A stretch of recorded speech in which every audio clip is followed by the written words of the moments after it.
জোটের পথে না হেঁটে একাই লড়াই করার সিদ্ধান্ত জানিয়েছিল প্রদেশ কংগ্রেস, যা শুনে অনেকেই বলেছিলেন 294টি আসনে প্রার্থী দিতে পারবে তো।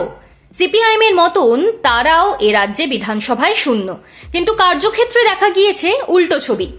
অনেকেই টিকিট না পেয়ে ক্ষুব্ধ, আবার ভোটে লড়ার টিকিট যাদের দেওয়া হয়েছে সেই প্রার্থীদের কাউকে নিয়েও ক্ষোভ।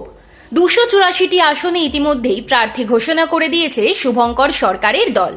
কংগ্রেসের প্রার্থী নিয়ে অসন্তোষের জেরে রীতিমতো তুলকালাম হলো বিধান ভবনে, যা থামাতে কেন্দ্রীয় বাহিনী নামাতে হয়।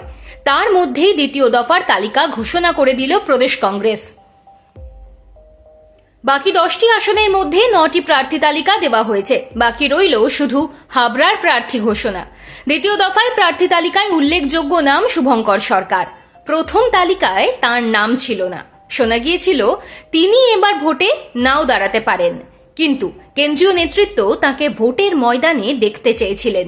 সেই মতো পুরনো কেন্দ্র শ্রীরামপুর থেকেই ভোটে লড়বেন প্রদেশ কংগ্রেসের সভাপতি। 2016 সালে ওই কেন্দ্র থেকেই লড়াই করেছিলেন তিনি। 1982 থেকে 1996 সাল পর্যন্ত ওই কেন্দ্র ছিল কংগ্রেসেরই দখলে। 2001 সাল থেকে সেখানে শক্ত ঘাঁটি তৈরি করে ফেলেছে তৃণমূল কংগ্রেস। তবে কংগ্রেসের যে ভোট ব্যাংক রয়েছে সেখানে দেখা গিয়েছিল 2016 সালে তৃণমূলের সুদীপ্ত রায়ের কাছে হেরেছিলেন সেবার শুভঙ্কর, কিন্তু ওই ভোটে তৃণমূলকে প্রবলভাবে চাপে ফেলে দিয়েছিলেন শুভঙ্কর। 65,000-এরও বেশি ভোট কেড়ে দ্বিতীয় হয়েছিলেন। সেখান থেকেই আবার লড়তে দেখা যাবে তাঁকে। 2016 সালে তাঁর প্রচারে শ্রীরামপুরে গিয়েছিলেন সোনিয়া গান্ধী। এবারও চমক থাকতে পারে, খোদ রাহুল গান্ধীকে দেখা যেতে পারে শুভঙ্করের সমর্থনে। তবে এবারও শুভঙ্করের লড়াইটা সহজ হবে না।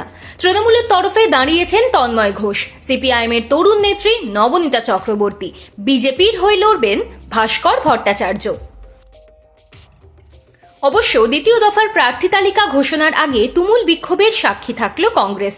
গোলমালের খবর পেয়ে প্রদেশ কংগ্রেস নেতা অমিতাভ চক্রবর্তীকে সঙ্গে নিয়ে সেখানে পৌঁছন শুভঙ্কর। ক্ষুব্ধ কর্মীদের সঙ্গে কথা বলে অভিযোগ শোনেন। কর্মীদের একাংশের অভিযোগ, প্রদেশ সভাপতি ও আরও কয়েকজন অন্যায়ভাবে কাউকে ভোটের টিকিট পাইয়ে দিয়েছেন। যার প্রেক্ষিতে শুভঙ্কর বলেছেন, তাহলে বুঝতে হবে কংগ্রেসের টিকিটের চাহিদা আছে। কংগ্রেস তার মানে বাংলার রাজনীতিতে ভীষণভাবে প্রাসঙ্গিক।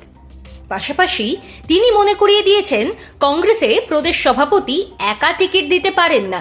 প্রদেশ নির্বাচন কমিটি, স্ক্রিনিং কমিটি, কেন্দ্রীয় নির্বাচন কমিটি ঘুরে প্রার্থী তালিকা চূড়ান্ত হয়। তার আরও বক্তব্য, কেন্দ্র 294, আবেদন অনেক। এক কেন্দ্রে 2 জন বা তার বেশি দাবিদার থাকতেই পারেন, কিন্তু প্রার্থী তো একজনকেই করতে হবে।